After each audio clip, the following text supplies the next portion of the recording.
Hey, welcome everyone to another recap chat. Faith, Love, and Trends. This is Irene C. Biz and Media. We're talking 90 Day Fiancé the other way, the new season. We're just a few episodes in, and now they've cut it down to an hour, so this makes it a lot faster. I'll say I'm not mad about that. The new show, Seeking Sister Wives, a new season of that comes on right behind it. Not a fan, not interested in talking about that show. If you are, let me know, drop it in the comments.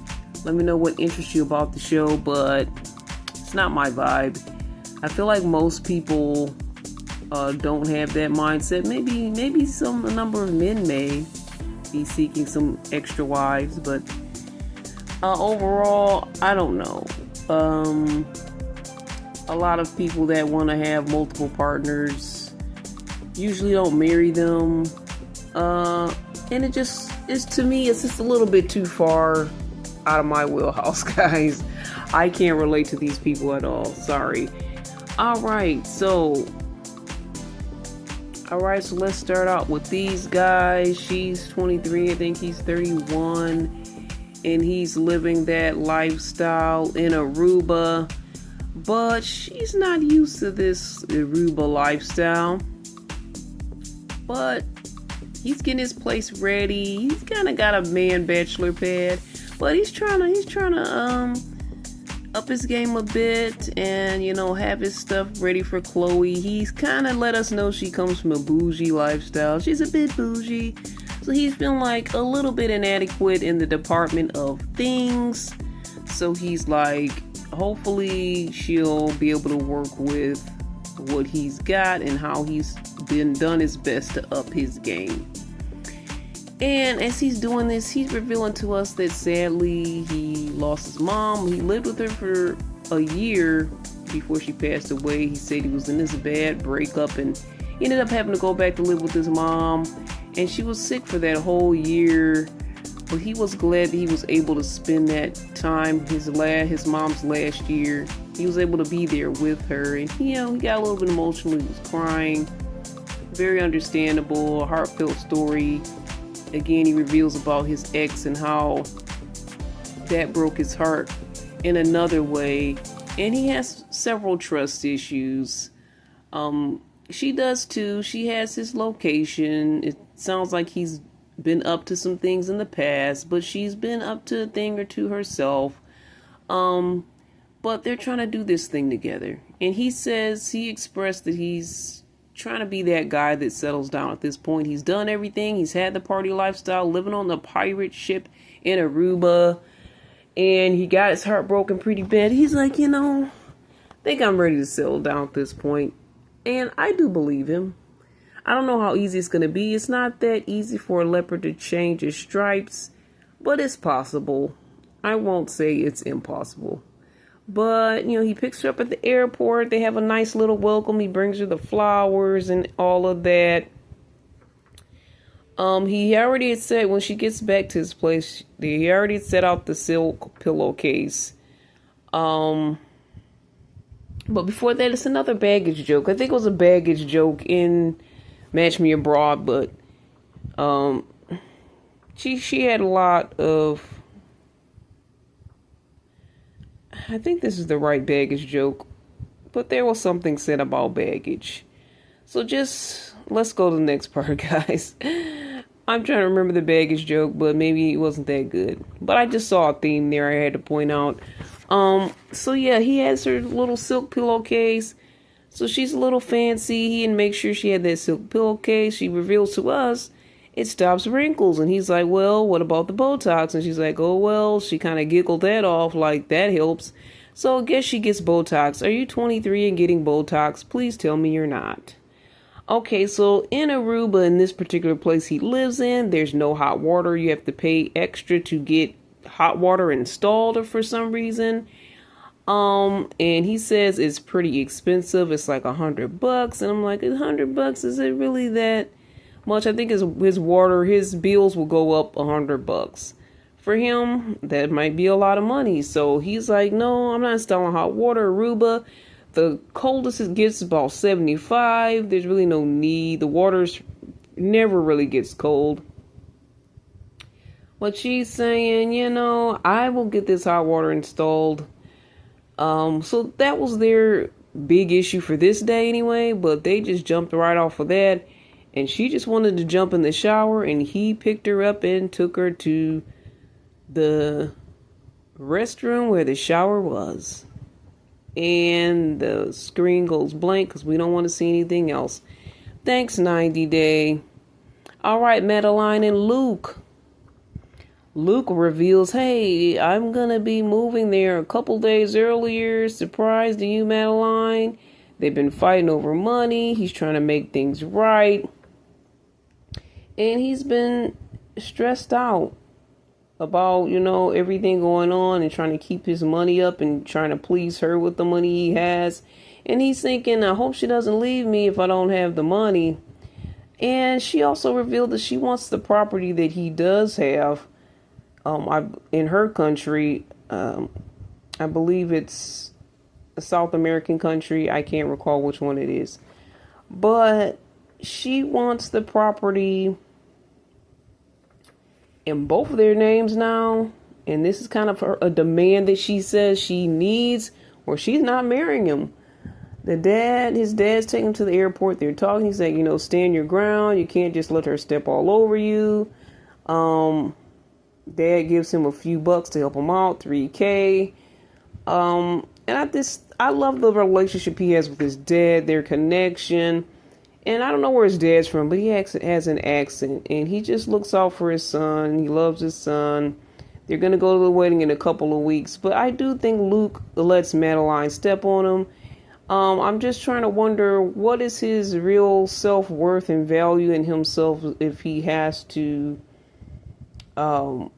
fear that someone will leave him because of lack of money. Now, people will do that, but not the type of person that I would like to spend my life with. But also, he does have issues with money, and him keeps investing in these bad investments, I think would end up being a long-term issue for me. I don't know I couldn't rely on him financially because of that issue. So if you're somebody that needs to have a certain type of financial stability, I know she's young. They probably plan on having kids and all of that. It's understandable that that may be an issue for you. But I don't think you should be fearing someone to leave you over that. But also, to me, I think he came on too big, offered too much, promised too much in the beginning, and set himself up. And also, you make a mistake but when you do that, because people now, okay, you don't know if that person really likes you or all the things you're offering. So you should just come as you are without all the bells and whistles, because now there's an expectation. Now you may have failed for this person and they may care for you as well, but you all had all of those other padded things on there with you that comes along with you. You don't know which one that they really care about the most. She's a bit spoiled. You're going to be taking on another child, but that's the price you pay and the choice you made, sir. All right, Anthony Mignon. They are almost to France, and they're trying to make up after they had their little argument on the way to the airport. Mignon tells us a little bit about her fighting style, is that, it's different than Anthony's. He may say some things and then apologize and move on, but for her, it kind of sticks in her heart and in her head, and she won't forget it. So there you have it. So you got to be careful how you talk to Mignon. Mignon is very sensitive. She jumps off in the head, and I don't even expect her to, but honestly, she'll just start whining and crying out of nowhere. She's very emotional. She did recently have a child. So, that may be a factor, but she just may be a very emotional person. But that's what Anthony has bought into. That's his wife. So I guess he either is used to it or he's going to have to learn to get used to it. But she again, like I said in the previous episode, says, oh, their joke, theirs was the baggage joke, okay? Because she was like, oh, it looks like we're going to be bringing more baggage than just like the 10 bags that they had. They had a lot of baggage and it was all tied together and Anthony was pushing it. I was like, I've never seen anybody push that much baggage. And they have a pretty good system, I guess, of putting that stuff together and being able to dolly it around. But it was a lot of baggage. But she's like, I fear they're going to be taking the same issues to France. I'm like, duh, guys. More baggage ahead. We kind of saw this, and that's why I said you guys could have did something in the States before just going to France. Now, I see if you guys did the therapy in the States and you were still struggling, you didn't know what else to do, but I don't even know if they even did any therapy. I think that should have been the first thing they did instead of trying to move.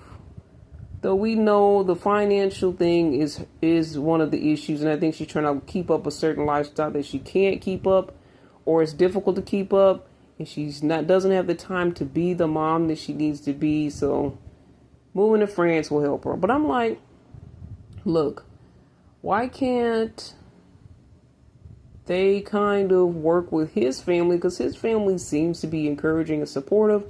They briefly were staying with his aunt as their house was going for sale. So I'm like, couldn't they get some family support system from his family in the U.S. before? I don't know. Because it seems like they were like, hey, we're moving to France, and none of the family knew till last minute. So it's kind of weird that he didn't ask his family to do something, to pitch in, to help them, to give them time to work on their stuff. I don't know. Anyway, the parents came out. They were happy to see them. Grandma was happy to see the baby. They got a really warm welcome in French. They're doing like the grandparents are doing baby talk to the baby in French. It was so cute. I'm like, baby talking in French is just almost the same as baby talking in English. I mean, I saw the connection, even though it was kind of funny to hear it being done in French. So she says being home is a bit bittersweet. She breaks into tears again, unexpectedly. I mean, of course, seeing your family after 9 years, you would feel emotional, but she's breaking into tears, feeling like she's a failure for being back there. But her parents seem really supportive. She's scared that she's going to kind of lose herself again in this new situation and not be able to be herself. It's like a catch-22 for her, this whole situation. But her parents seem to be super supportive at this time. I know she was saying that she went through a lot of rejection in France because of her size a lot, but I don't know if her parents were the ones involved because they seem like they really are on her side. But hopefully everything works out there for you guys in France. Jenny and Sumit, they get supplies for the restaurant. I assume they're going to keep the restaurant that they already have that's a little bit too small. But he's going to try to get some equipment from his friend. He kind of has it out for Jenny because basically the whole thing is this guy used to work with Sumit and he gave him the reins of one of his businesses to run it for maybe a couple, 2-3 months, and he was good at first. Then he kind of was stepping back, saying it was because Jenny needed him and he would only stay for a few hours. So the restaurant, it kind of ended up failing. It was kind of your fault, Sumit. So his business failed, but he had more than one business that failed. His name is Rohit. He's actually looking for some good deals from his friend. Jenny kind of made fun of his restaurant failing after he made fun of Jenny's spaghetti and her possibly being the chef of this new restaurant. But it is kind of her fault if that's the case. If Jenny really was like, come home. But to me, I'm like, really, Jenny? If my man is now running this business and he should have more than a few hours a day to work, Now, I know at first Rohit was like, hey, you gotta work 7 days a week. Now, that's a bit much. But at least in a full 8-hour workday, couldn't you at least give him that, Jenny? And if he was struggling, Jenny, why didn't you step up and help him out? Now she's complaining about the fact that they have to move back in with his parents who are controlling everything. But maybe if you would have helped him out when he was trying to run that business, you guys could have been a bit more successful. Now, I don't know if he's blaming it all on Jenny, but he also is a part of the problem as well. But I feel like if I was Jenny, I would have stepped up. I know she's in retirement mode, but she could have did something, at least give him the time to stay out there and work that business. So the friend, he's gonna help him out. It's like, no, I'm not gonna really help you guys. I'm not just gonna give you this on a credit. And Sumit saying, he's jealous because we're gonna start a restaurant like he had, and his restaurant failed. Well, he had more than one business as well. Okay, so they go in the place. This looks kind of like a junk pile. Jeannie's complaining. I can't say she's wrong. But it's this warehouse where all of his failed businesses, he just throws everything into this one warehouse, which is kind of a mess. But, Rohit's not a total jerk. He's like, you know what? They work a deal out and Sumit. He allows him the first month or 2 months free. Or is it first month? The first month free. And he's only charging him like $400 in American money. Now, it's more than that in their money. I forgot what he said. Some thousands or something. I don't know what it's called, guys. I'm sorry. I'm bad at this. But if you want to fill me in, drop that in the comments. If you know anything about the money that Sumit uses in his country, I'd love for you to share that with me. But yeah, I think this can work. Love the Rohit. And hopefully some of his businesses take off. And then Jenny was making fun of him, saying he's not even married yet. And like, Jenny, really? You're the little troublemaker over here. Why don't you find him a wife? Anyway, sorry about my papers rattling. Finally, we get a moment with Greta and Matthew. Greta's the one that loves her cat more than her man. And she lets us know that in this episode. So she FaceTimes her man. They're planning to go over there and live. She said he's got these pimple breakouts. It's like, I'm so nervous and stressed because you're coming. I got all these pimples just popping up. She's like, well, I still will love you and kiss you, even with these pimples on your face. It's like, oh, thanks for still loving me with pimples.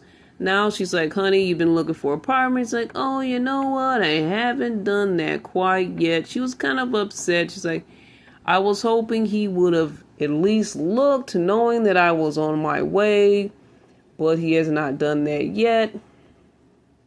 She says, the place is a bit small. Why didn't you look? He says, I will characterize it as cozy. To me, Matthew seems like he's not going to try to get out of his parents' house that quickly. Then there's the issue between these two being vegans and his parents not being vegan. And he shows her the refrigerator and they have these huge butcher cuts of meat that I'm sure terrorizes and terrifies any vegan. He lets us know that his dad is a butcher. But for the last 8 years after college, he decided, hey, I think during college as well, I'm going to be a vegan. So, Hazel. Greta said she may have to let go of Hazel. She will have to let go of Hazel. Hazel can't come on this trip with her. And she will have to stay with someone else. At least she has someone to stay with. But Matthew holds up his cat. Their family cat, I guess, said, but here's Apple. And she's like, you know what? Hi, Apple. But she still wants her Hazel, of course. And is Matthew acting like he's jealous of Hazel? I think he is. He says he feels like when Hazel's there, he doesn't exist. Something along those lines for Greta. And she admits she does love Hazel more than him. But I say, on some level, I understand. They probably have a longer history than her and Matthew. So it's going to take some time. She loves him. But I'm not that type of person that's like to put animals and pets before people. But if you've had your pet for a number of years and you've been talking to this person for 2 years, come on, the bond is kind of going to be stronger for whoever you've been with for longer. It's just common sense. But she doesn't want to leave Sweet Hazel. Hopefully they can come back and get Hazel. Hopefully Matthew is on his P's and Q's and has his game up, because I have a feeling the way he's dragging his feet on looking for a new place, either he's not financially ready to do so, or he likes it out in the cozy country. I don't know, because they're out in the boonies is what she said, and that they're an hour away from civilization, so she's gonna feel pretty alone if Matthew's gone, and if he has to go to work, I guess. So I get that, all of that. And she said the family's pretty, his parents are pretty nice to her, but she's still like, she doesn't know. Understandable. You're moving to a whole nother country as well with the people that you don't know well. But yeah, hopefully Matthew gets on his game and he really is finding a place and looking for a place and is at least trying to make that move. Because as far as we know, she can't work. She's going to be doing some volunteer work. So all the finances is going to be on him. And he may not have let her know that, but it may be more than he can handle. We'll see if that is an issue as we continue our 90-day fiancé chats, our chats on these other love and dating reality shows, Fade Love and Trends, right here on CBiz Media. Let's talk more next time. Email me at cbiztv@yahoo.com with your thoughts, comments, questions. I'd love to hear from you. Check out our merch, check out our inspirational wearables, and our content on other platforms as well by going to our website at cbiztvmedia.com. We'll talk to you again next time. All the best. God bless. Love ya.